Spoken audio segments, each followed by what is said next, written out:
Bonjour à tous et bienvenue pour cet épisode numéro 410 du Basket Lab, le laboratoire du jeu. Et aujourd'hui, on va parler des Boston Celtics, les Celtics qui ont commencé leurs grands travaux, les échanges de Porzingis et les échanges de Jrue Holiday. On va décortiquer tout ça et le futur, la suite également après ces moves-là. Et puis comme d'habitude, pour soutenir le podcast, iTunes, Spotify, YouTube, petit like ou petites étoiles. Bienvenue dans le Basket Lab.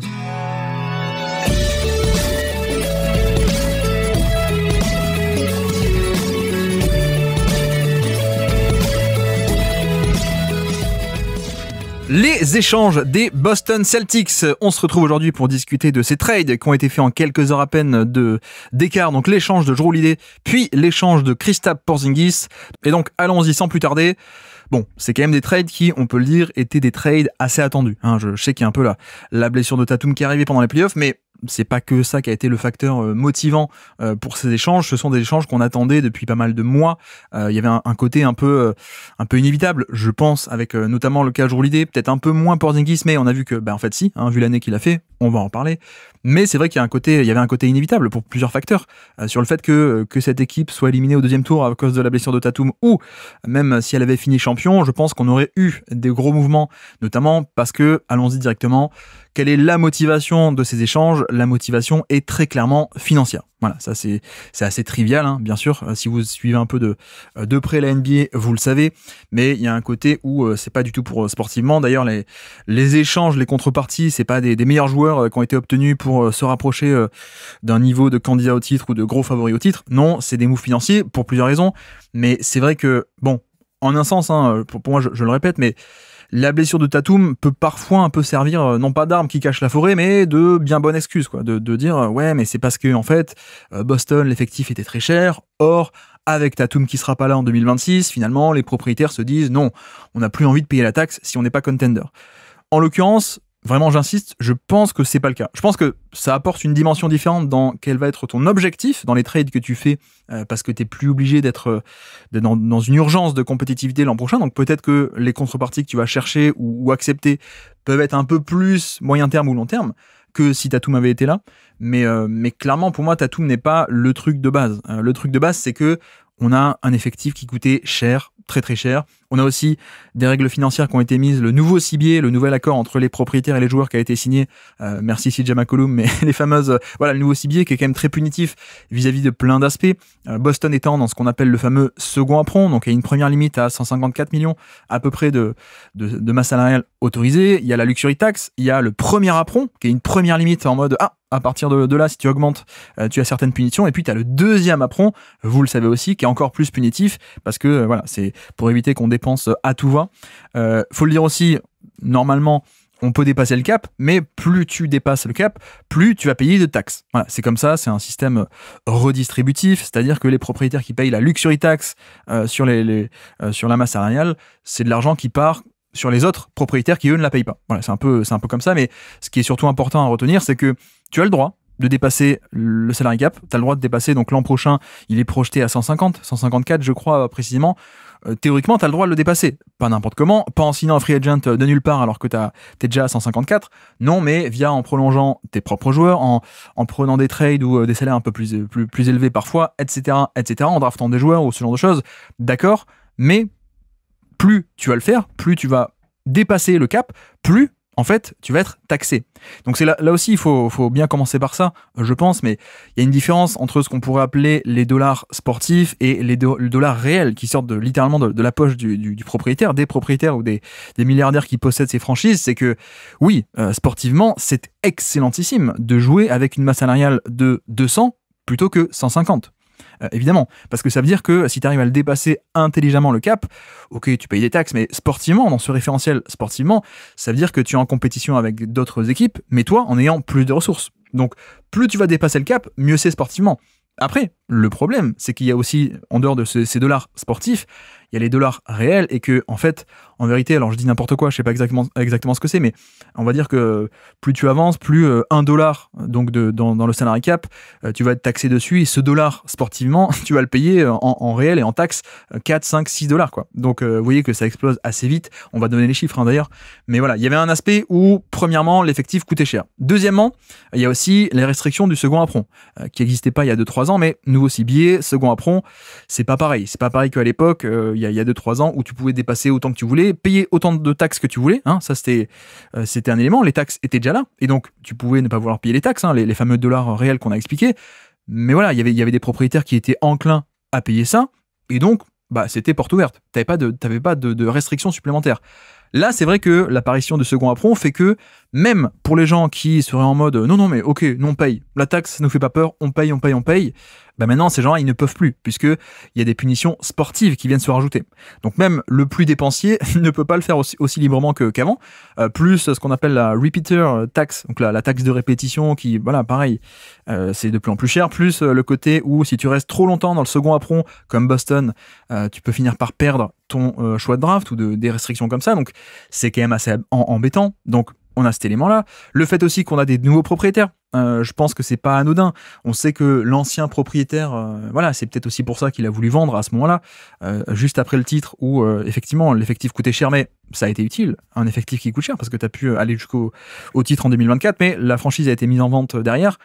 Pourquoi ? Parce que peut-être que l'effectif était trop cher et que une masse salariale de 200 millions, mais que tu payes 500 ou 600 millions en dollars réels à cause des taxes, bon, ça fait peut-être un peu cher, quoi. Donc, le fait est que quand on a des nouveaux propriétaires, on n'est plus du tout dans l'ancien, le prisme ancien du propriétaire d'avant, qui pouvait accepter ou pas de payer les taxes, etc. Donc, peut-être que le nouveau propriétaire ou les nouveaux propriétaires, vous savez que la franchise a été vendue pour 6 milliards, peut-être que eux sont un peu moins enclins à payer ça.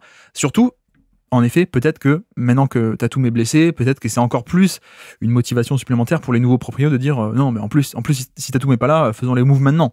Ne gardons pas l'effectif encore 1 ou 2 ans de plus pour avoir un titre ou deux en 2026 ou 2027. Non, on passe à autre chose. Donc voilà. Et puis, il y a aussi, en un sens, c'est peut-être une aubaine, cette blessure de Tatum, parce que ça pourrait permettre de sortir du second apron. Et l'intérêt, c'est quoi ? C'est de reset un peu ça, de remettre à zéro le compteur des années dans le second apron, où finalement tu remets à zéro et t'as pas, je crois que la punition c'est au bout de 3 ou 4 années dans le second apron où on t'enlève ton choix de draft par exemple. Donc hop, profitons de la blessure pour revenir à zéro et puis plus tard on reconstruira beaucoup. Vous voyez un peu l'idée. Et surtout, je pense qu'il y a aussi une notion de quand tu sors du second apron, c'est quand même beaucoup plus facile pour refaire des trades. Dans le sens où quand tu es second apron, comme Boston, finalement tu pouvais faire des échanges, mais tu ne pouvais pas combiner plusieurs joueurs dans un échange. Par exemple, tu pouvais échanger, Jaylen Brown, un joueur contre 4 mecs en retour, mais tu ne pouvais pas faire Jaylen Brown plus Sam Hauser, donc 2 joueurs combinés, contre un package, n'importe le package. Donc là, c'est vrai que je pense que l'objectif de sortir du second apron, c'est peut-être aussi de se donner un peu de flexibilité sportive, au-delà des économies financières, mais flexibilité sportive pour les trades, surtout que c'est la saison de la draft. J'enregistre au moment le jour de la draft, je sais pas si ça sort aujourd'hui, mercredi, ou peut-être demain, jeudi, on verra ça. Mais voilà, il y a un peu ce truc-là de l'intérêt et de saisir l'opportunité par rapport à Tatum, mais globalement, il faut quand même retenir ça, c'est que les moves financiers étaient là depuis le début, on va revenir sur les cas individuels, donc voilà, c'est un peu l'idée. D'ailleurs, je vous recommande quelqu'un que j'ai vu un peu popper, apparaître sur Twitter depuis pas longtemps, qui s'appelle Yossi Gozlan, Yossi Y-O-S-S-I, Gozlan G-O-Z-L-A-N, je vous le dis parce que c'est un mec assez qui fait beaucoup de salary cap justement, et beaucoup de trucs un peu simples. Il présente concrètement ce qui se passe. Donc vu que c'est la saison un peu des trades, des échanges de l'intersaison, de salary cap, des prolongations, etc. Il fait des tweets assez clairs pour les nouveaux, même pas que pour les nouveaux salary cap. Donc si ça vous intéresse, aussi vous pouvez aller le suivre, il est assez intéressant. Et notamment, donc il a fait un tweet pour vous expliquer concrètement, un tweet sur avant et après les échanges. Et grosso modo, le payroll, donc la masse salariale de Boston avant ces échanges, était à 232 millions. C'est-à-dire, les salaires combinés de tous les joueurs de Boston, c'était en tout une somme de 232 millions. Voilà. Cette somme, après les échanges, elle est à 205 pour l'instant. Donc ça, retenez, vous voyez qu'on a à peu près 25 millions d'économies, ou presque 30 millions d'économies faites en termes de dollars sportifs. Ok. Mais, et c'est là qu'est toute la subtilité, quand on regarde les dollars réels, c'est-à-dire masse salariale, plus on ajoute les taxes que tu viens payer sur ces dollars qui dépassent le cap, on était, avant ces 2 échanges, à 512 millions de dollars réels. Donc l'effectif, il te coûte, en tout cas, les dollars sportifs, c'est 230, mais en fait, de la poche des proprios sortait 512 millions. Et là, donc tu as réduit ta masse salariale de 30 millions, mais tu as réduit surtout la somme totale, la somme réelle, payroll plus taxe, elle est passée de 512 millions à 274. Donc, voyez en quoi la motivation financière peut exister. C'est qu'en termes de dollars réels, ça fait une différence qui est énormissime. Donc c'est aussi pour ça que voilà, un jour l'idée qui était plus vieux, contrat long, etc. On va y arriver, mais ça s'entend et c'est même t'as des des répercussions positives exponentielles. C'est pas juste tu perds les 30 millions de Holiday et son contrat, c'est qu'en fait tu t'économises. Je crois qu'à Holiday, c'est à l'époque c'était 70 millions, 80 millions le fait de se séparer de son contrat entre son salaire plus les taxes sur le salaire.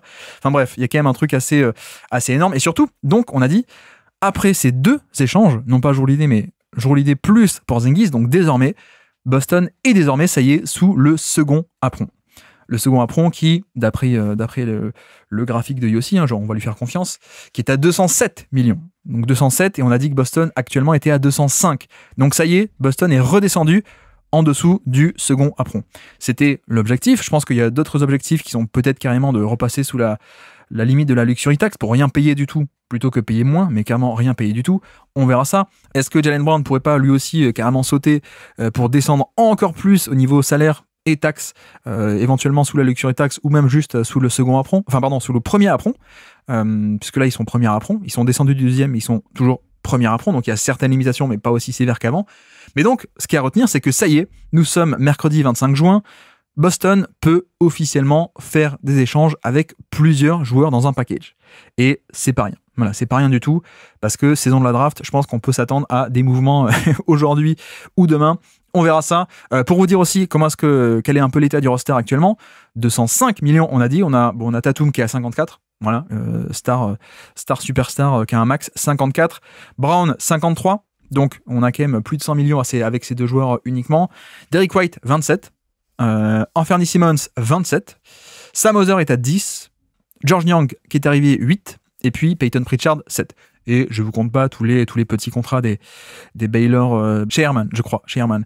Enfin bref, tous les petits contrats, 1 million, 2 millions, etc. Plus les contrats rookies qui devront arriver d'ici 1 ou 2 jours.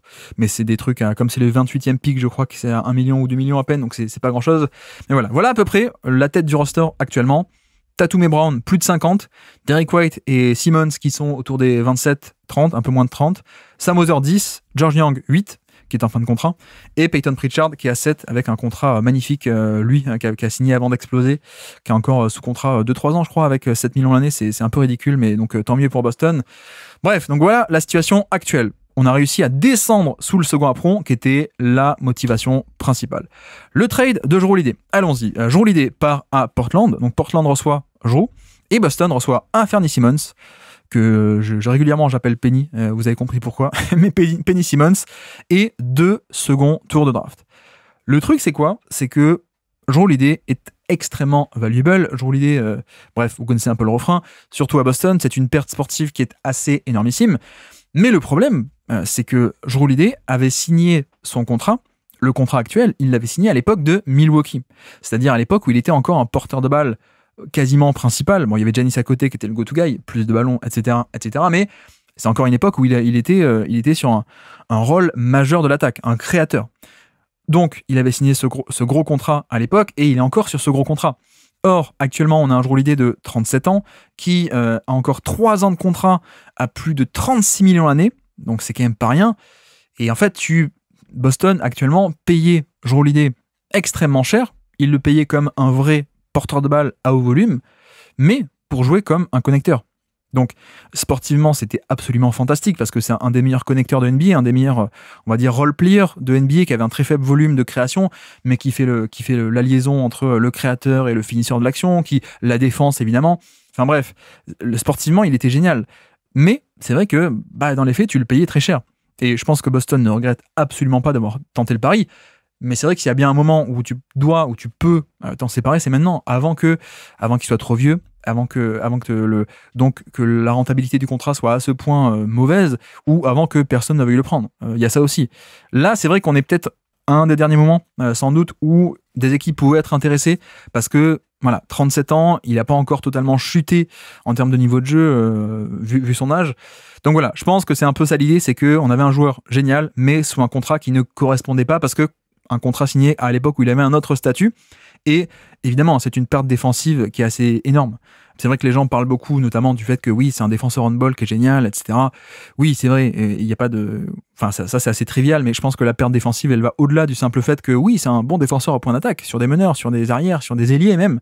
En fait, c'était, je pense, c'était la clé de voûte, une des clés de voûte, voire même la clé de voûte pour moi, de la défense de Mazzulla, et de à quel point est-ce que Joe Mazzulla était arrivé depuis 2 ans à faire des schémas extrêmement créatifs défensivement, à utiliser Porzingis off-ball, à utiliser un tel ou un tel, à faire des zones avec Jrue Holiday au milieu. Voilà, toute la créativité tactique défensive de schémas un peu atypiques, ou bref, donc toute la créativité défensive de Mazzulla partait aussi du fait que tu avais un profil qui est pas juste un bon défenseur on-ball de type Lou Dort, mais un mec qui était d'une polyvalence défensive assez folle.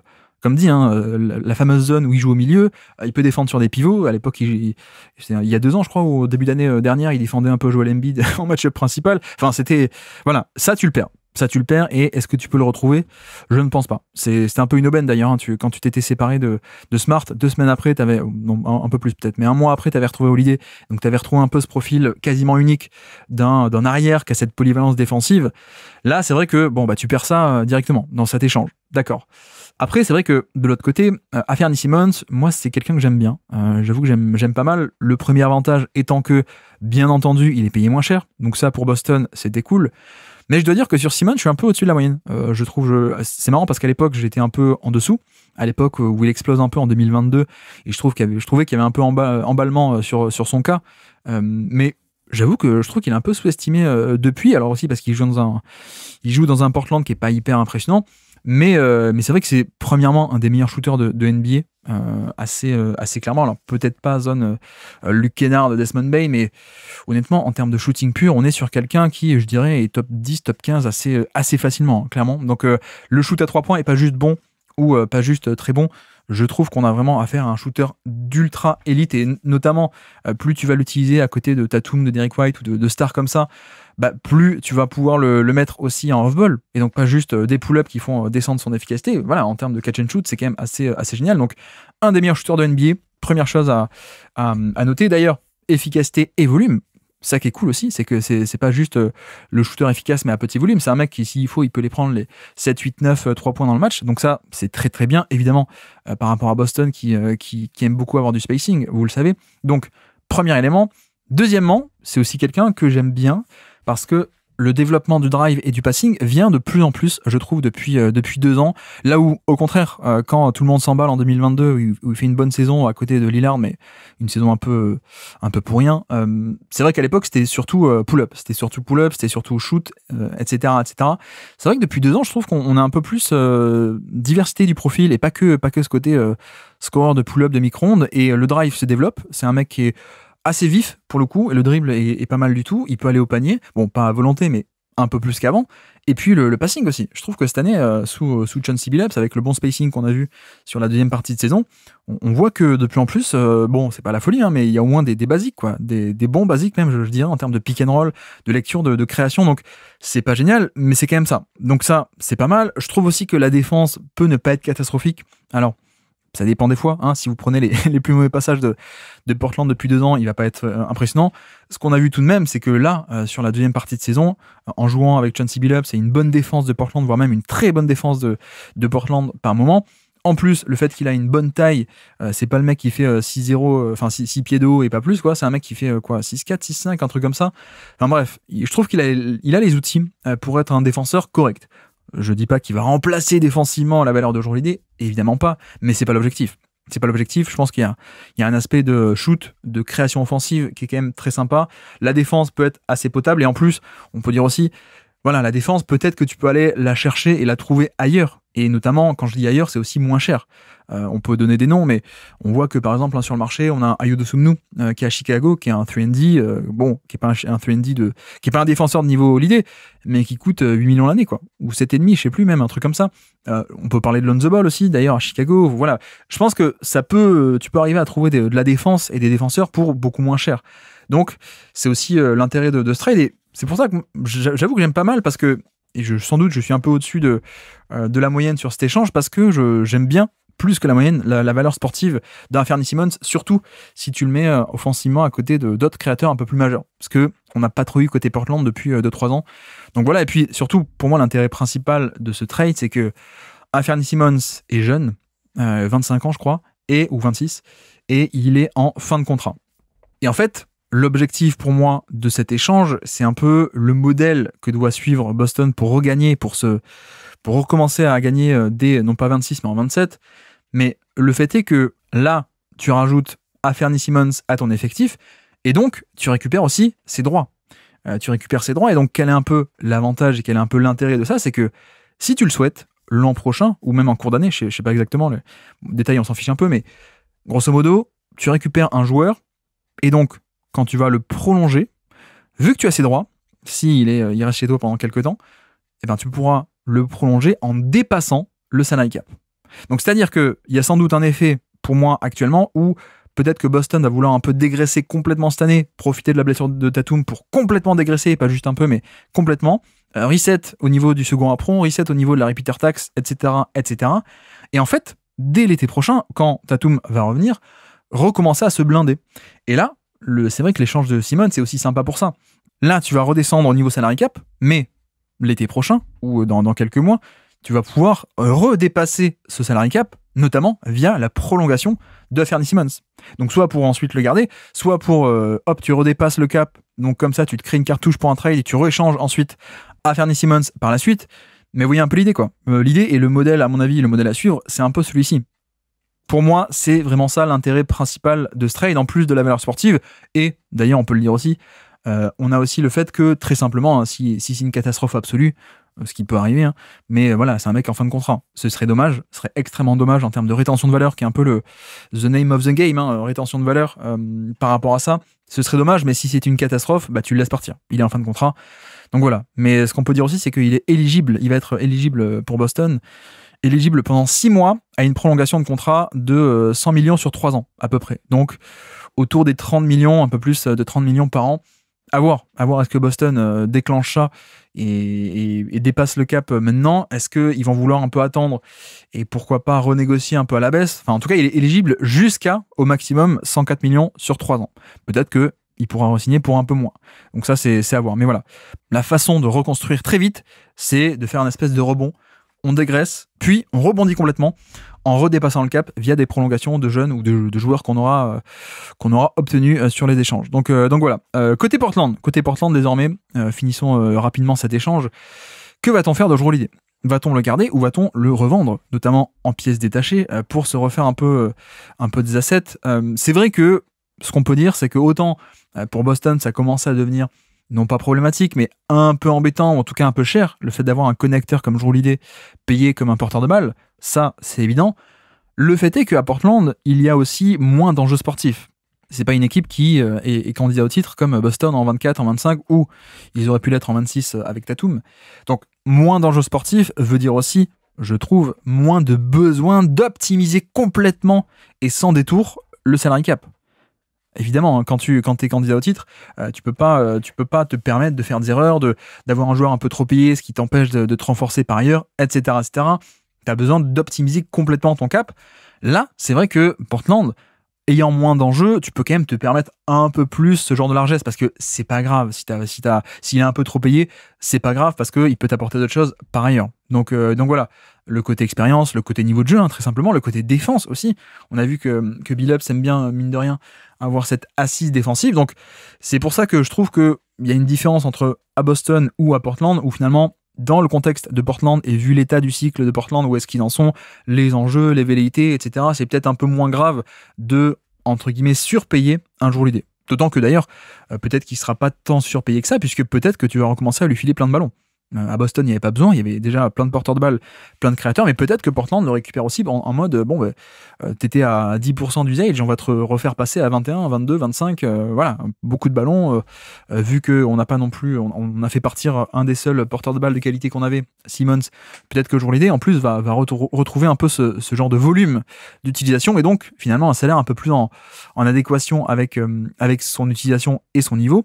Donc ça, c'est la première option, le garder, ou bien, comme on disait, peut-être le revendre. Et c'est vrai que ça fait un peu cher pour un contender, mais je pense qu'il y aura des gens qui vont taper à la porte tout de même, soit des contenders, soit sinon des wannabe contenders, on peut les appeler comme ça, ou des équipes qui sont pas forcément chapeau 1 ou chapeau 2, mais qui aimeraient bien s'inviter dans la danse, des équipes qui sont genre 6e, 7e en février, et qui aimeraient bien faire un push top 5 ou passer un premier tour et qui se disent peut-être que si on a Jrue Holiday, qu'on le rajoute, on a un peu de place, on va rien en faire, on dépasse un peu le cap, on fait tel échange, je ne sais quoi, on salary dump un tel et on récupère Jrue Holiday, ça peut se faire, ça peut s'envisager de l'échanger en février, mais après je suis pas sûr que ça se fasse, hein. Déjà parce que si tu le revends c'est pour avoir des choses en retour, mais le fait que Portland a payé 2 tours de draft à Boston, donc vous voyez que c'est quand même, ils le voulaient, quoi. Ils ont payé un truc, c'est pas juste on se débarrasse de Simmons dont on voulait plus contre Jrue. Non, ils ont quand même payé pour l'avoir. Donc je pense que ça réduit un peu la probabilité qu'il soit rééchangé et revendu. Plus le fait que, on l'a dit, hein, Portland a des velléités de s'améliorer. Ils voulaient déjà faire les playoffs en fin d'année dernière. Bon, ils sont partis d'un peu trop loin. Mais la deuxième partie de saison est très très très encourageante, avec une bonne défense, avec un bon spacing, avec des jeunes qui se développent, etc. etc. Donc ça ne m'étonnerait pas que Portland soit en fait en mode non, mais en fait on a des vétérans, on a des jeunes, des très jeunes, mais on a aussi des vétérans, et ça fait quand même du bien de gagner des matchs, quoi. Donc à mon avis, on est quand même sur plutôt l'option de on va garder Jrue Holiday, et troisième argument pour aller un peu dans ce sens, et plutôt pour discréditer la possibilité de revente, en tout cas pour dire à quel point c'est improbable, c'est que, mine de rien, Portland aurait pu avoir pas mal d'argent dans le salary cap. Ils auraient pu avoir beaucoup de cap space d'argent en 25, mais surtout en 26, avant ce trade, donc beaucoup d'argent à dépenser sur la free agency. Or, avec cet échange, désormais, ils en auront beaucoup, beaucoup moins. Surtout 2026, ils en auront beaucoup moins pour 2026. Donc, vous voyez un peu ce que je veux dire, c'est que tu payes 2 second tours de draft, tu sacrifies du salary cap. À mon avis, c'est pas juste pour avoir un mec et le revendre ensuite. C'est que tu le voulais vraiment et que c'est un vrai choix sportif et de construction d'équipe de dire bon, de toute façon, allons chercher lui, il va nous aider sportivement. Et tant pis si on sacrifie du cap space, des tours de draft, etc. etc. Et d'ailleurs, peut-être que le cap space peut être recréé différemment. On a quand même pas mal de vétérans dans cette équipe qui peuvent être échangés eux-mêmes. Pardon. Je pense à DeAndre Ayton, je pense à Jeremy Grant, je pense à Matisse Thybulle qui vient d'ailleurs de prendre son option, donc il va pouvoir peut-être être échangé maintenant. Sinon, il aurait été free agent, mais peut-être que Thybulle il va être échangé. Robert Williams, en ancien de Boston d'ailleurs, qui était venu dans le trade de Holiday, hein, au passage. Mais voilà, Rob Williams aussi peut être rééchangé. Donc voilà, il y a ce truc aussi pour moi de on prend le Jrue parce qu'on l'aime bien, parce que Billups à mon avis il aime bien, parce que ça va aider pour la défense, parce que ça peut être un mec qui va remonter à 20-25% d'usage pour l'an prochain, créer des ballons, enfin créer de l'attaque en prenant beaucoup de ballons, etc. Et donc à mon avis je parierais un peu sur ça. Donc voilà pour l'aspect de Portland. D'ailleurs, pardon, j'ai même pas dit si, je crois que j'ai dit. Le principal, c'est que, Simmons s'est quand même payé beaucoup moins. Là où Jrue était à 37, Anthony Simmons, au-delà du fait qu'il soit jeune, au-delà du fait que tu vas pouvoir redépasser le cap en le prolongeant, qu'il apporte du shoot, un des meilleurs shooters de NBA, alors que Holiday était plus respecté, etc., etc. Au-delà de tout ça, Simmons, 27 millions, Jrue Holiday, plus de 36. Donc, voilà, c'est aussi l'élément principal là-dessus. Et donc passons au deuxième échange des Boston Celtics, ça a été le trade de Kristaps Porzingis. D'ailleurs, c'est vrai que, parenthèse, je ne l'ai pas dit, j'aurais dû le faire en début de podcast, excusez-moi, mais je trouve que c'est aussi là où, on l'a déjà dit, hein, l'an passé, il y a 2 ans, etc. Mais pour moi, c'est aussi là qu'on voit la meilleure qualité de Brad Stevens en tant que general manager. C'est que c'est quelqu'un qui n'a pas peur d'appuyer sur la gâchette. Et on sait que parfois, certains confondent un peu vitesse et précipitation, comme diraient certains commentateurs foot. Mais non, mais certains GM parfois vont trop vite. Certains autres, ils vont un peu trop lentement. D'ailleurs, même à Boston, hein, on a eu l'exemple de Danny Ainge, qui pendant X années n'a pas voulu faire l'échange, n'a pas voulu faire d'échange, et au final, il a laissé passer plein d'opportunités. C'est un peu ce qu'on lui reprochait. Mais plein de GM sont comme ça. Je pense qu'on peut prendre l'exemple de Mike Dunleavy aussi, qui, heureusement, il s'est sauvé parce que Butler était sur le marché de manière un peu inespérée. Mais c'est vrai que Dunleavy, pendant 2-3 ans, on s'est dit, pourquoi, qu'est-ce qui se passe, quoi? Quand est-ce qu'on fait le move, quoi? Quand est-ce qu'on fait le bon move? Quand est-ce qu'on vient un peu sauver la fin de dynastie et offrir au moins une chance à Draymond et Curry de faire des choses? Ça a mis du temps à venir. Et sans doute qu'il y a des opportunités qui n'ont pas été saisies. Bref, moi c'est ce que j'aime bien avec Brad Stevens, c'est qu'il y a un aspect où en fait, le métier de GM c'est prise de décision. Or, vous le savez sans doute peut-être, mais le cerveau humain parfois peut être bloqué dans la prise de décision, procrastiner ou en tout cas rationaliser telle ou telle décision. Non, je veux pas faire ça, non mais ou s'auto-convaincre, etc., etc. Enfin bref, le cerveau est un peu pénible. J'avoue que lui, une de ses qualités, c'est ça. C'est il y a un truc à faire, pas de sentiment, on le fait. Et c'est une vraie qualité. C'est vraiment une vraie qualité, je trouve, de voir les choses de manière assez pragmatique. Hein. Et pareil, souvenez-vous, l'échange de Marcus Smart, c'était un peu ça, quoi. C'est-à-dire qu'il faut faire ça, c'est la bonne chose à faire, de manière très froide. On le fait et on n'hésite pas. On n'hésite pas, et d'ailleurs, ça leur a rapporté un titre. Et ils auraient pu être champions cette année, peut-être s'il n'y avait pas eu la blessure de Tatum, on ne sait pas. Mais voilà, c'est pour moi la qualité principale de Stevens, c'est ça. Et on a vu que là, il y a aussi des proprios qui lui disent il faut dégraisser, il faut repasser, il faut faire des moves financiers, d'accord. Mais il le fait, quoi. Il le fait et ça tarde pas. Il y a une question aussi de timing où on a envie d'être là pour la draft avec des assets et une flexibilité, échange, etc. On le fait. Donc ça, bref, fin de la parenthèse. C'est pour ça que moi, j'aime beaucoup, beaucoup, beaucoup Brad Stevens, le GM, en dehors du fait que à chaque fois, il a l'impression de gagner les trades, pour le coup, c'est vrai. Mais l'aspect d'appui sur la gâchette qui n'est pas si trivial que ça en NBA. Donc le trade de Porzingis, allons-y. Atlanta reçoit Kristaps Porzingis et un second tour de draft. Brooklyn, qui s'invite dans cet échange, reçoit Terrence Mann. Terrence Mann qui est sous contrat pour 3 ans, 15 millions l'année, qui arrive depuis les Clippers, souvenez-vous, qui était aux Clippers, qui avait été échangé contre Bogdanovic il y a 6 mois à Atlanta.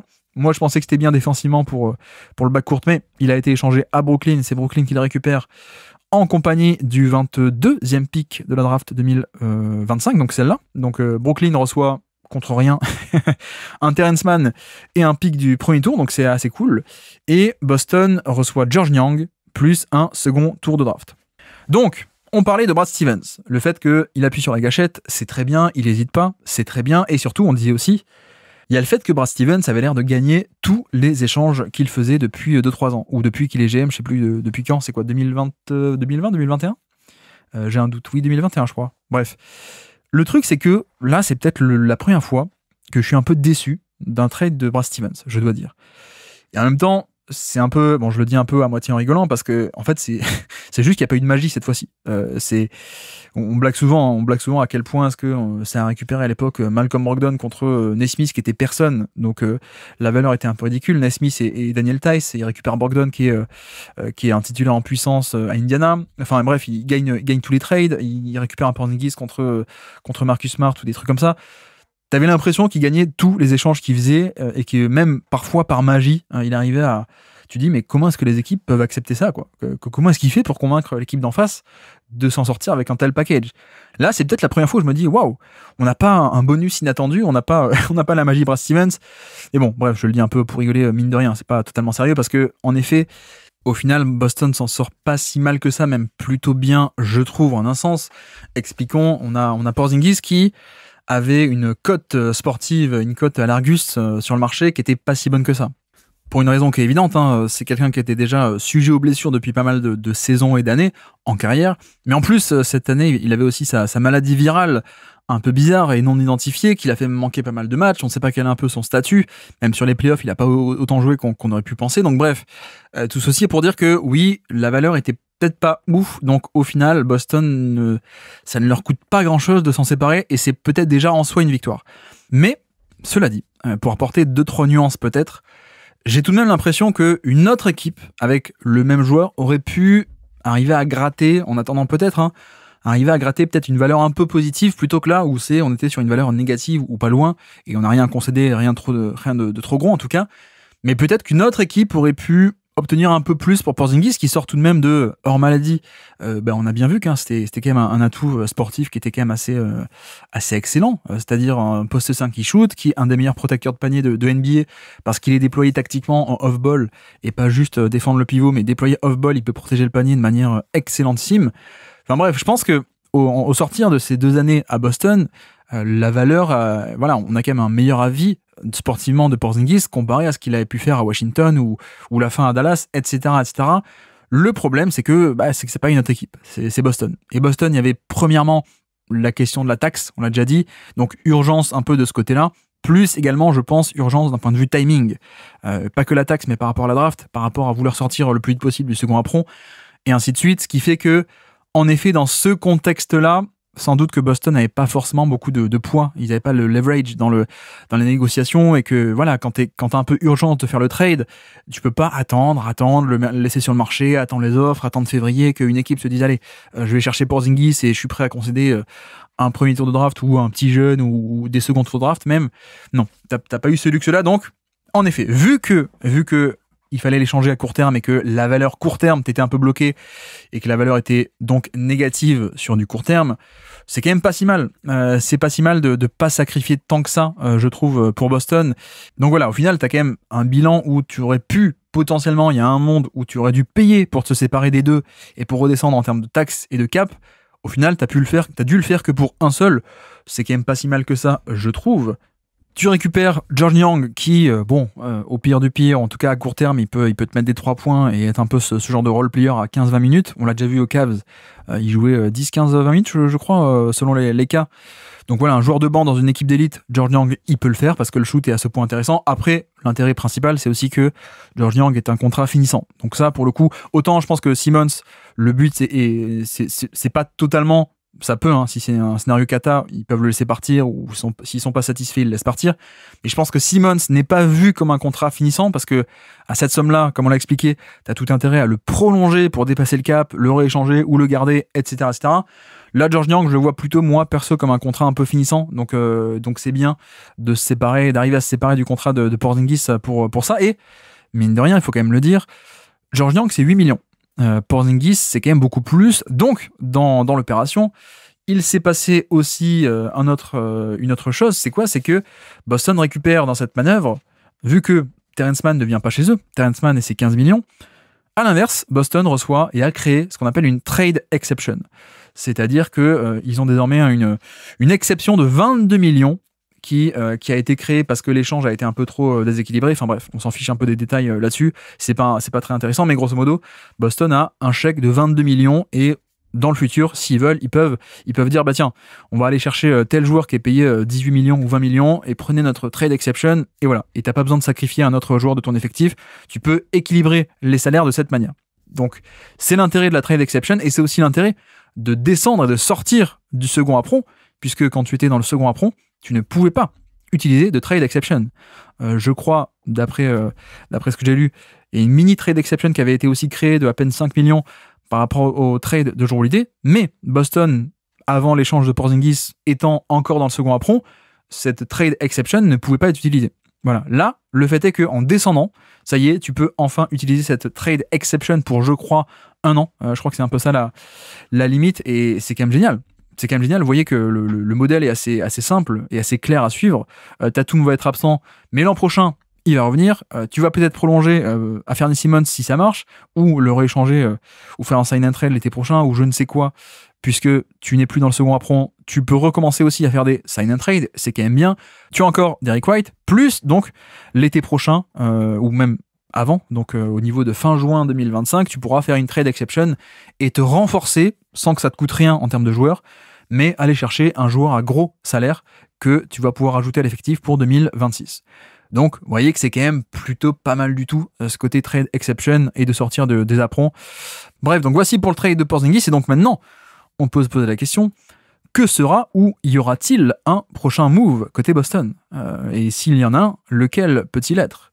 C'est vrai que là, nos regards se tournent directement, aussi parce qu'on a des infos, du côté de Jaylen Brown.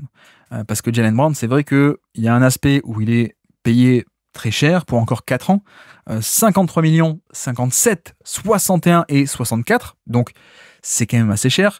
Mais surtout, on a aussi des news de la part de Shams et d'autres mecs comme ça qui disent, bon, des équipes seraient intéressées et ainsi de suite. Et en fait, là encore, on en revient, c'est pas un désamour, pardon, plutôt, de Jaylen Brown, c'est pas le fait que Boston ne veut plus de lui, veut s'en séparer, c'est que on est encore là, ils sont encore dans le premier apron. Donc ils sont descendus du deuxième, mais ils sont encore dans le premier. Donc c'est vrai que pour remettre totalement à plat niveau taxe, niveau apron, etc., il faut encore descendre. Et bah c'est vrai que c'est soit Derrick White, soit Jaylen Brown. Je pense qu'en termes de rentabilité, qualité-prix, on va dire, je pense que Derrick White payé 27, c'est sans doute un meilleur rapport qualité-prix, une meilleure rentabilité que Jaylen Brown, qui est peut-être meilleur selon certains, ou je sais pas là-dessus, mais en tout cas qui est payé plus cher. Donc c'est vrai que quitte à y aller complètement en mode move financier, c'est peut-être pas exclu que Jaylen Brown fasse un peu les frais de ça. D'autant qu'il y a quand même d'autres problématiques là-dessus, pour l'effectif prochain. Il n'y a pas de pivot. Il n'y a pas encore de pivot côté Boston, puisque Porzingis est parti. Allerford était en fin de contrat, donc bon, tu peux le re-signer. Hein. Tu pourras le re-signer même au pire du pire en contrat minimum. Mais bon, il est quand même assez vieux, donc voilà, ça peut être là pour l'an prochain, éventuellement pour l'année d'après. Mais pour le cycle, la suite du cycle Tatum, il sera pas là, c'est pas lui. Cornet, c'est sympa, mais Cornet est free agent. Est-ce que Cornet va re-signer chez toi? Il faut que tu aies l'argent pour le faire, pour le re-signer. En tout cas, il faut que lui veuille rester aussi. Mais même Cornet, moi j'aime bien, et il s'est révélé comme un très bon joueur, mais est-ce que vraiment tu veux Cornet en pivot titulaire d'une équipe qui se veut candidat au titre ou aller très loin? Je ne pense pas. Donc en fait, s'il y a, mine de rien, cette problématique du pivot, tu t'es séparé de Porzingis, d'accord, mais qui pour le remplacer? Peut-être que cette problématique peut être réglée par un trade de Brown. Jaylen Brown, ça peut régler la question des finances, mais aussi régler dans le même temps la question du pivot. De surcroît, on peut aussi rajouter le fait que tu as pas mal de porteurs de balles, donc peut-être que Jaylen Brown, qui peut faire plein de choses sur un terrain, mais dont la qualité principale et l'apport principal, c'est d'être un créateur, un porteur de balles, peut-être que tu pourrais t'en séparer parce que tu en as un peu moins l'utilité vis-à-vis du fait que à terme, hein, pas l'an prochain, mais dans 2 ans, enfin l'été prochain du coup, et pour 2027, tu auras Tatum, tu auras Derrick White, encore peut-être que tu auras re-signé et qu'il sera encore là à faire Simmons, ou si Simmons n'est pas là, il aura peut-être été rééchangé par quelqu'un. Tu as toujours aussi Peyton Pritchard. Donc, en un sens, est-ce que pour le cycle Jason Tatum, est-ce que tu n'as pas peut-être intérêt à plus optimiser ton salary cap pour aller chercher un vrai bon pivot, plus que pour garder encore un autre porteur de balle comme Jaylen Brown? Je ne sais pas. En tout cas, il y a un peu ce constat-là qui peut être fait. L'aspect de cap ou de taxe, on l'a déjà dit, mais se séparer de Brown, ça permettrait de soulager aussi là-dessus, je trouve. Et en plus, même, surtout, pourquoi pas profiter de Jaylen Brown qui a une bonne valeur, qui est champion NBA, MVP des finales, etc., tout ce qu'on veut. Mais est-ce que, justement, si ce mec est fort et si ce mec est vu comme très fort, ça peut pas être l'occasion de refaire un peu le plein d'assets grâce à lui? C'est-à-dire que non seulement tu sors du cap, non seulement tu payes moins de taxes, non seulement tu peux régler après la question du pivot, etc., mais aussi, pourquoi pas dans le lot, le vendre sur le marché et refaire le plein de jeunes, de tours de draft pour regagner plein d'assets que tu vas pouvoir redépenser ensuite pour re-entourer Tatum. Ça paraît un peu sévère et je pense que les fans de Boston sont aussi très attachés à Brown et on les comprend. Mais bon, je suis un peu obligé d'en parler puisqu'il y a quand même des rumeurs comme quoi il pourrait être le prochain à sauter, donc je développe aussi pour ça. Et donc, quitte à avoir ce malheur-là pour les fans de Boston, peut-être qu'il y a cette manière de le voir dans le sens de, si on le vend, bon, ça nous déchire le cœur de nous séparer de lui, qu'on a fait grandir, qu'on a drafté nous-mêmes, etc. Mais bon, si ça peut te permettre d'obtenir quelques choix de draft, voire même plus que quelques choix de draft, qui, ces atouts obtenus, peuvent permettre ensuite de réaméliorer l'équipe pour Tatum, pour faire encore des runs de playoff et aller chercher d'autres titres. Bon, ça peut être aussi une manière de visualiser cet échange, quoi, d'optimiser la valeur un peu sportive, mais surtout de marché de Brown pour refaire le plein. Donc, c'est une possibilité. Apparemment, il intéresse pas mal d'équipes. Je pense que le profil d'équipe qui pourrait être intéressé par lui, je dis pas qu'il est pas bon pour évoluer chez des contenders, c'est juste que chez des contenders, a priori, les salary caps sont déjà un peu bouchés. C'est-à-dire que je le vois pas non plus faire un échange. Je le vois pas, par exemple, Denver remuer ciel et terre pour échanger Jaylen Brown, ou pareil pour les Warriors qui sont déjà calés. Les Clippers, c'est calé. Je sais pas moi. Qu'est-ce qu'on pourrait prendre? Les Cavs aussi, ils ont à peu près tout le monde. Enfin voilà, les contenders, ils ont déjà pas mal de monde en termes de stars. Hein. D'ailleurs, c'est pour ça qu'ils sont contenders, c'est parce qu'ils ont déjà pas mal de stars. Donc, c'est vrai que pour moi, le profil des équipes qui pourraient être les plus intéressées par Brown, c'est plutôt des jeunes équipes. Et des équipes soit en reconstruction, soit déjà en première étape et qui veulent un peu se renforcer et passer chapeau 2 avec l'ajout d'un Jaylen Brown. Je pense, on peut les évoquer, je pense à des Spurs qui pourraient être intéressés. Je pense à Charlotte, évidemment. Je pense à Washington, éventuellement, qui sont en train de tout reconstruire à partir de zéro. Mais voilà, c'est vrai qu'avoir un mec comme ça peut être cool. Je pense aussi, paradoxalement ou ironiquement, je pense que Portland, ça pourrait être pas mal pour Billups et pour les Blazers qui veulent redevenir compétents, même plus que ça. Dans une équipe comme ça, ajouter un scoreur comme Brown qui peut créer un peu balle en main pour lui-même et créer du jeu, je pense qu'il cracherait pas forcément dessus. Bon, il y a le cas Miami, et Miami, je les vois pas trop faire ça. Donc maintenant, vu que j'ai dit ça, évidemment, j'ai jinxé et ça va être Miami. Non, mais Miami, je pense que Miami, ils s'attendent depuis des années pour faire le gros coup. Malheureusement, ils le font pas. Mais je sais pas à quel point Miami se dit pas, quitte à avoir attendu, on veut faire Giannis, on va faire un mec comme ça. Donc je sais pas, Miami. Mais Détroit, ça me paraît aussi assez intriguant, les Pistons, parce qu'ils ont déjà Cade Cunningham, ils ont déjà une équipe qui est jeune et qui est assez intéressante. Je pense que s'ils peuvent, clairement, pour les faire passer d'une équipe premier tour de playoff à potentiellement deuxième tour, un Brown, c'est quand même pas mal du tout. Pourquoi pas aussi les Kings? On sait que les Kings, c'est toujours pareil, hein. Les Kings, ils sont en mode recherche de stars, recherche de créateurs. Voilà, c'est exactement ce type de joueurs qu'ils veulent, les Kings. Bon, ils ont fait Zach LaVine il y a pas longtemps, donc peut-être qu'il n'y a plus la place. Mais clairement, moi, je pense que c'est un joueur totalement Sacramento Kings par rapport à. Enfin, c'est pas un joueur. C'était pas une insulte, hein, c'était pas une connotation négative de un joueur typé Kings, mais plutôt c'est ce genre de profil et de joueur, de niveau de joueur que veulent les Kings pour être compétitifs le plus possible, ou sinon pourquoi pas Brooklyn, qui eux aussi veulent repartir de zéro et apparemment assez vite. Donc si Brooklyn peut pas faire Giannis comme ils le veulent par exemple, est-ce qu'ils vont pouvoir se tourner peut-être vers un Jaylen Brown? Ça pourrait être en plus assez poétique, hein, pour le coup, puisque Brown à la base est un choix de draft des Kings, des Nets, puisque c'était l'échange de Garnett et de Pierce. Brown est un choix non protégé qui appartient de base à Brooklyn. Enfin bref, pour moi, c'est un peu ce genre d'équipe qui pourrait être intéressée par Brown. Spurs, Hornets, Wizards, Blazers, Nets, Kings, Pistons éventuellement. Et comme dit, au-delà de la taxe, peut-être que ça peut un peu permettre d'aller chercher un pivot dans l'opération, un pivot pour du moyen terme ou du long terme, parce que à leur forte fin de contrat, parce que Cornet, il faut encore le re-signer, c'est pas encore fait, c'est pas encore sûr. Et la question intéressante, c'est qui va-t-on chercher et quel profil aussi, puisque on a vu que le Boston, qui était très très très intéressant depuis X années, donc avec Porzingis, mais même avant Porzingis, il y avait Al-Horford, c'était mine de rien des équipes avec un pivot shooter.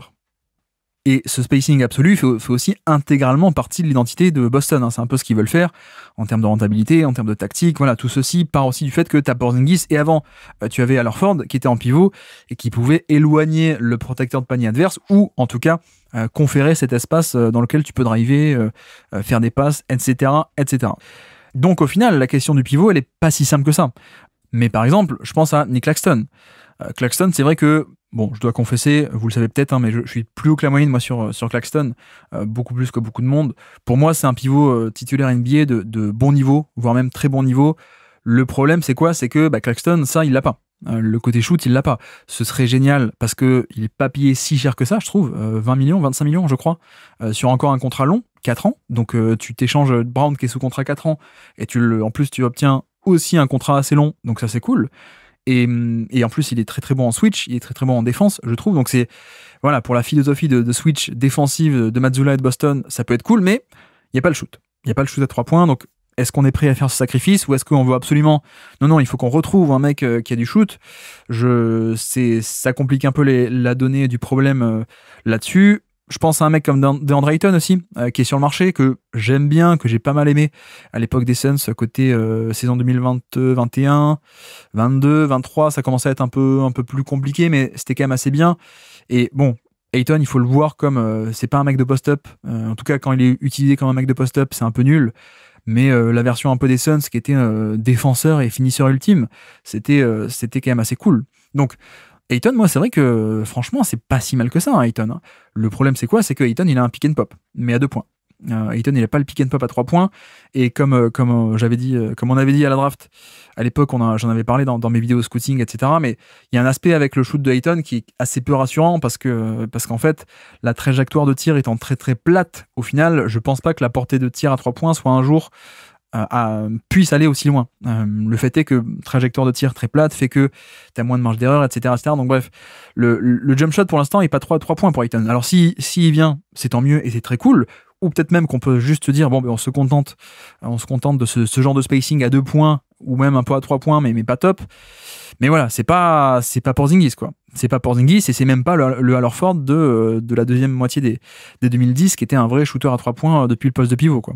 Après, pareil, on a vu que Gafford a prolongé côté Mavs, mais on peut le rajouter aussi, Gafford est tout de même automatiquement échangeable aujourd'hui. Il n'y a pas de période d'attente, il n'y a pas de délai. Bon, ça c'est spécificité du salary cap, on s'en fiche un peu, mais apparemment il serait disponible de suite pour potentiellement un échange. Mais après, est-ce que Dallas l'a prolongé pour mieux le rééchanger contre plus, plutôt qu'échanger un mec qui est en fin de contrat? Est-ce qu'ils l'ont reprolongé pour le garder?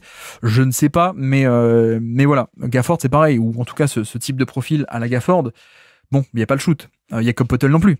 Jakob Poeltl, moi j'aime beaucoup, j'aime bien, ce serait top, mais Jakob Poeltl, il n'y a pas le shoot. Donc c'est aussi là-dessus où on voit à quel point est-ce que Porzingis avait aussi un profil assez unique, enfin relativement unique, hein, c'était pas le seul, mais c'est quand même assez rare. On a Porzingis, Al Horford, mais Al Horford est vieux, mais voilà, il pouvait faire ça un peu. Et du reste, on peut voir la free agency en se disant, bon, il y a Miles Turner. Turner qui est pas sûr de prolonger côté Indiana. Est-ce qu'Indiana va vouloir payer des taxes et faire des efforts alors que Haliburton ne sera pas là? Je ne sais pas. Est-ce que finalement ils vont le garder? On ne sait pas. Est-ce que Brook Lopez, qui est free agent aussi, ça peut pas être un bon coup pour Boston? Oui, Brook Lopez est un des seuls pivots de NBA qui vraiment qui a ce côté positionnement et shooting depuis le poste 5. Mais peux-tu les signer en free agency? Bah, pour l'instant, tu peux pas. Donc vous voyez que là aussi, hein, la question du pivot, elle n'est pas si simple que ça, en tout cas relatif aux attentes peut-être et aux standards de Boston. Est-ce qu'on veut conserver ce spacing absolu, en tout cas maximum, le plus possible? Je ne sais pas. Et pour Jaylen Brown, c'est vrai que l'intérêt principal, ce serait d'obtenir un pivot, peut-être des tours de draft, si tu arrives à le vendre, puisqu'il a quand même une belle valeur sportive, donc si tu arrives à le vendre et obtenir pas mal de tours de draft, ça peut être cool pour le futur, et voire même plusieurs joueurs / contrats, un peu comme pour Anfernee Simons, hein, ce qu'on a dit. C'est-à-dire, si tu obtiens plein de mecs en échange, une fois qu'ils sont chez toi et qu'ils passent pas mal de temps chez toi, tu obtiens leurs droits, les bird rights, et à partir de là, tu pourras les reprolonger en dépassant le salary cap. Donc, tu pourras te reblinder, en fait, hein, c'est un peu l'idée. C'est-à-dire que tu te sépares des 50 millions de Brown contre 2, 3, 4 mecs. Ces mecs-là, tu les gardes chez toi. Et quand Tatum va revenir, ou bref, à terme, tu peux les reprolonger et tu retrouves une masse salariale à 200 millions ou plus. Et comme ça, soit tu les gardes, soit une fois que tu les as prolongés, que tu as dépassé le cap, bah, tu rééchanges contre d'autres mecs, mais en restant sur une masse salariale qui est élevée. Voilà, ce serait pour moi les objectifs d'un trade de Jaylen Brown à l'heure actuelle. Ce serait tour de draft, pivot éventuellement, ou récupérer et scinder le contrat de Brown en plusieurs joueurs dont tu pourrais récupérer les droits. Est-ce que je m'aventure à donner des potentialités de trade, des scénarios un peu fictifs? C'est toujours un peu le problème, c'est que c'est fictif et que c'est un peu imaginaire, etc. Bon, allez, allons-y un peu pour le fun, mais à moitié sérieux tout de même. Non, je pense que pour le coup, Ayton, moi, ça me plairait. Il a pas une bonne cote. Je l'entends. Je l'entends. Après, s'il arrive à Boston, c'est pas pour faire du post-up, c'est pas pour être un créateur. Et du moment où on a peut-être le Ayton de 2022 ou 2021, c'est-à-dire le mec qui était le finisseur ultime pour les pick and roll de Chris Paul, qui apporte une verticalité qui est très bonne, qui apporte aussi des flotteurs dans la raquette. Donc en fait, c'est pas Capella, quoi. C'est un mec que tu peux lui donner une balle de finition un peu loin du panier, il peut la transformer. C'est un mec qui a un petit pick and pop et peut-être que tu te dis, allez, en le faisant travailler, on peut obtenir un 3 points à terme, je ne sais pas. Plus la défense. C'est aussi l'intérêt, c'est que la défense est quand même très bonne en termes de mobilité. C'est un mec qui est capable beaucoup de faire des edges, donc des couvertures un peu plus agressives, pas que du drop, mais il peut faire du drop, il peut faire des edges, il peut switcher, éventuellement aussi à l'occasion. C'est un mec extrêmement mobile pour sa taille. Et même plus que ça, je veux dire, si Mazzulla réussit de faire de Porzingis le meilleur protecteur de panier ou pas loin, dans un rôle un peu de off-ball, un rôle de safety, de libéraux défensif, je pense qu'on peut totalement imaginer la même chose avec Ayton. C'est-à-dire, comme d'habitude, hein, Tatum qui prend les postes 4, qui prend un peu Tatum poste 4 qui prend en défense les postes 5, pas trop dangereux, donc hors Jokic et hors notre ami Embiid, évidemment, mais Tatum qui prend un peu les postes 5 pas dangereux, et donc ça permet de déployer off-ball sur quelqu'un d'autre, et donc notamment sur un non-shooter. Tu mets Ayton et tu dis à Ayton, en fait, juste tu rôdes autour du panier. Donc ça pourrait être cool. Ayton est à 30 millions l'année, je crois, à peine 30 ou 35, un truc comme ça. Peut-être que tu peux réfléchir à un package Ayton plus un Matisse Thybulle ou un Toumani Camara. Ayton plus Toumani Camara, déjà c'est un peu plus intéressant. Là, je sens que j'ai capté votre attention un peu plus, hein, pour le coup, comparé à Ayton qui a pas la cote, mais non, mais Ayton plus Toumani, ou alors Ayton encore mieux plus un Deni Avdija. Bon, je sais pas, hein, je sais pas à quel point est-ce que Portland a envie d'avoir un Brown ou pas, mais je veux dire, ça me paraît pas choquant, si choquant que ça, que tu puisses un peu gratter éventuellement un mec comme ça. Et là, ce serait quand même génial. Ayton plus Toumani ou Ayton plus Avdija contre la valeur de Brown. Voilà, c'est pas non plus n'importe qui Brown. Donc ça, ce serait un package qui m'intéresserait, pour le coup. Claxton, vu qu'on parlait un peu de lui, il faudra un peu un package Claxton plus Cam Johnson. Comme ça, bon an mal an, t'arrives un peu aux 50 millions avec ces deux salaires. Contre Brown, bon, peut-être, pourquoi pas rajouter que Brooklyn lâche des pics, en plus, dans l'affaire, par rapport au fait que Jaylen Brown coûte peut-être sans doute plus que Claxton ou que Cam Johnson. Je ne sais pas, mais en tout cas, c'est une possibilité. On parlait aussi de Jakob Poeltl. C'est vrai que Poeltl, c'est intéressant parce que Toronto a plein de contrats de taille moyenne. Donc au final, Poeltl qui a 20 millions, bon, il n'y a pas le shoot, on est d'accord, mais c'est un défenseur qui je trouve est assez sous-estimé en termes de pick and roll et en termes de protection de panier surtout. Donc finalement, ça serait cool à Boston. Et après, à voir qui est-ce que tu mets à côté. Qui est-ce que tu mets dans le trade pour aller chercher pour faire l'équilibre des salaires. Il y a du Barrett, c'est pas ce qui m'attire le plus. Ce qui m'attirerait le plus, c'est peut-être un Quickley. J'avoue que Quickley, apparemment, Toronto est moins fan que ça pouvait être le cas il y a un an. Il y aurait des rumeurs de départ de Quickley. Bon, moins un package Poeltl Quickley, plus tour de draft, ce serait pas non plus scandaleux.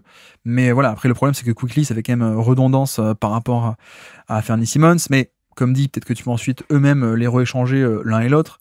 Et non, le vrai problème, c'est aussi que est-ce que vraiment Toronto veut ça? Est-ce que Toronto veut faire ça, sachant qu'il y a déjà Brandon Ingram qui vient d'arriver?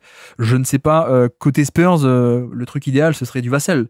Devin Vassell plus quelque chose, Keldon Johnson ou je ne sais pas, des tours de draft. Mais oui, ce serait cool. Mais est-ce que les Spurs veulent lâcher Vassell? Je dois dire que pour l'instant, j'ai l'impression qu'ils veulent pas trop. En tout cas, ils l'ont pas fait pour Durant. Ils n'ont pas voulu le faire pour Durant. J'ai du mal à voir qu'ils pourraient le faire pour Brown, quoique Brown, vous allez me dire, est plus jeune et sous contrat plus longtemps. Les Kings, c'est un joueur typé, un joueur que les Kings veulent bien, on a dit, mais sauf que les Kings, il n'y a pas grand monde. Il y a Zach LaVine, mais je suis pas sûr qu'il fasse un échange sec Zach LaVine ou Brown, et je vois pas trop l'intérêt pour Boston, à part pour un aspect de shoot, évidemment, plus de spacing avec Zach LaVine, mais bref, à part ça, non, il n'y a pas trop de moyens de monter un trade avec des contrats un peu intermédiaires, on va dire. Est-ce que potentiellement, on pourrait pas juste le garder pour du long terme et flairer un peu la piste Giannis? Je ne sais pas, ça ressemble à de la fiction, mais bah voilà, si Giannis est disponible et que par ailleurs, toi, t'as pas mal de pics de draft, d'ailleurs, on l'a pas dit, mais Boston a encore pas mal de pics, hein. Ils ont 26, 27, 28, 29, 30, 31, je crois, de mémoire, je vais quand même aller revérifier. Ils ont quand même beaucoup de choix de draft, Boston. Donc, il y a potentiellement un package qui pourrait intéresser Milwaukee si Milwaukee veut reconstruire un jour, soit dans quelques mois, soit voilà. Donc là-dessus, c'est quand même utile d'avoir le contrat de Brown pour faire marcher l'échange, parce que sans ça, est-ce que tu vas être obligé d'additionner plein de contrats et de sacrifier plein de joueurs de l'effectif, alors que si t'as Brown, transformer Brown en Giannis, c'est cool. Enfin bref, là on est vraiment dans la fiction. Peut-être que je sous-estime et que j'oublie certaines offres, mais non, franchement, je vois pas Cleveland, Knicks, Pacers, Pistons on l'a dit. Pistons on l'a dit, je crois que ça partirait sur Tobias Harris. Il faudrait forcément Tobias Harris et Stewart. C'est vrai que ça pourrait le faire. Stewart qui est un peu un pivot qui peut shooter pour le coup, même si on est parfois un peu plus dans la théorie que dans le concret, mais voilà, un pivot défenseur qui peut shooter.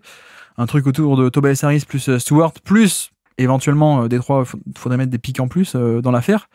Bon, ça peut s'imaginer, mais non, à part ça, non, c'est vrai que Orlando, non, Atlanta, je pense pas, Chicago, peut-être, mais Chicago, il n'y a pas non plus des tonnes de trucs intéressants à Chicago. Est-ce que j'ai oublié des offres potentielles Sixers? Non, je pense pas. Le Heat, je pense pas non plus. Si c'est pour avoir Terry Rozier, c'est pas hyper intéressant. OKC, Rockets, Lakers, Nuggets, Clippers, Wolves, Warriors. Vous voyez que, bon, peut-être que j'en ai oublié, hein. Peut-être qu'il y a des offres auxquelles j'ai pas pensé.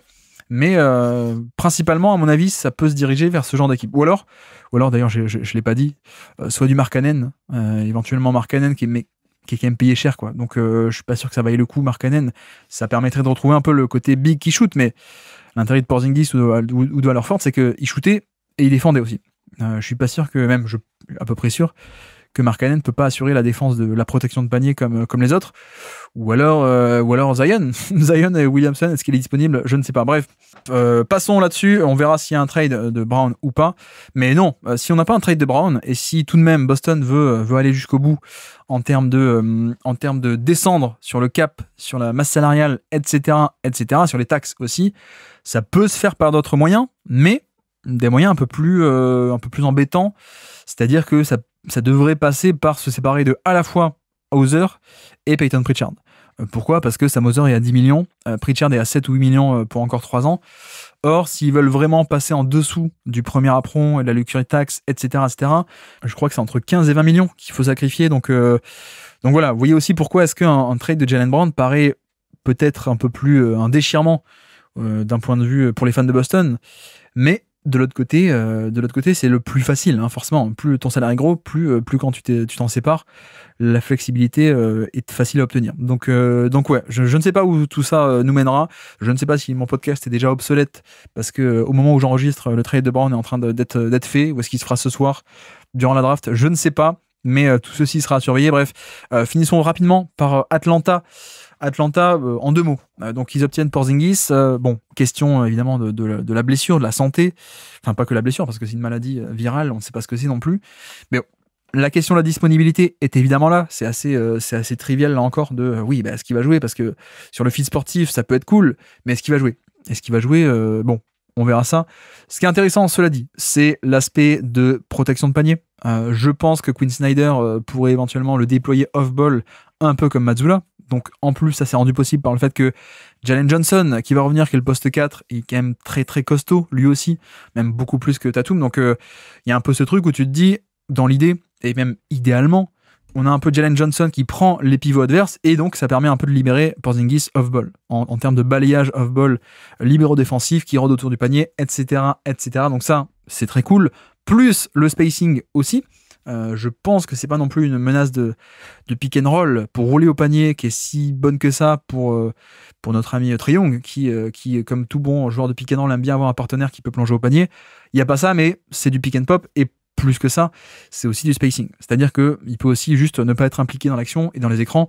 Juste, tu te tiens sur l'aile à 3 points et ça libère des espaces énormes dans lesquels les joueurs d'Atlanta peuvent driver, ce qui n'était pas le cas l'an dernier quand tu avais en rotation principale Capella ou Okongwu qui ne peuvent pas trop apporter de spacing. Donc voilà, l'apport de spacing, l'apport défensif, ça nous dit aussi que Capella, à mon avis, c'est fini, c'est out, Clint Capella.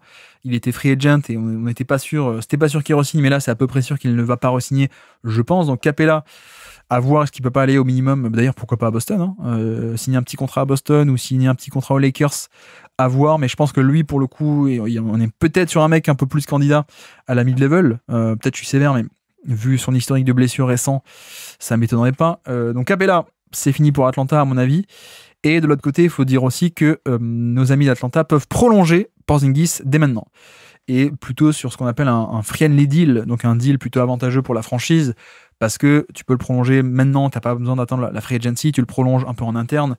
L'idée, ce serait quoi? C'est que tu viens de faire un échange, t'as concédé des trucs pour avoir Porzingis, qui est en fin de contrat, on le rappelle. Donc, quitte à échanger et à faire ça, autant le prolonger, pour pas le perdre l'an prochain. Donc, on peut imaginer qu'une prolongation pourrait tomber plus ou moins rapidement de Porzingis à Atlanta. Bref, donc voici un peu pour la situation à Boston, les 2 échanges de Porzingis et de Jrue Holiday, et on va suivre attentivement ce qui va se passer ce soir à la draft, ou bien qu'est-ce qui s'est passé hier, si vous écoutez ça jeudi. Jusqu'où vont aller les Boston Celtics pour dégraisser et gagner en flexibilité? C'est toute la question, à mon avis, de ces prochains jours. Merci à tous d'avoir suivi cet épisode, j'espère que ça vous aura plu. Et donc voilà pour cet épisode. Bon, j'espère qu'on n'a pas été trop fanfiction sur la fin sur Jaylen Brown. Peut-être que je me trompe totalement, peut-être que non, on verra ça, mais c'est toujours un peu marrant, en tout cas pour la théorie, de réfléchir à d'éventuelles possibilités de trade pour Boston, même si c'est pas ceux-là qui vont arriver. Parce que voilà, mine de rien, c'est quand même une équipe qui était candidat au titre depuis quasiment 10 ans. C'est une équipe qui est dans le premier chapeau depuis une petite dizaine d'années, avec depuis la draft de Tatum, etc. Même avant en fait. Même avant, donc ils ont toujours été attendus au moins en finale de conf depuis tant d'années. Là, c'est vrai que blessure de Tatum, plus dégraissage de taxes, on l'a bien compris. Peut-être qu'on va enfin reculer pour mieux ressauter. Peut-être, je ne sais pas, mais à suivre parce que c'est un acteur majeur de l'NBA qui aurait pu être champion d'ailleurs en 2025, mais ceci est une autre histoire. Donc voici pour cet épisode, j'espère que ça vous aura plu.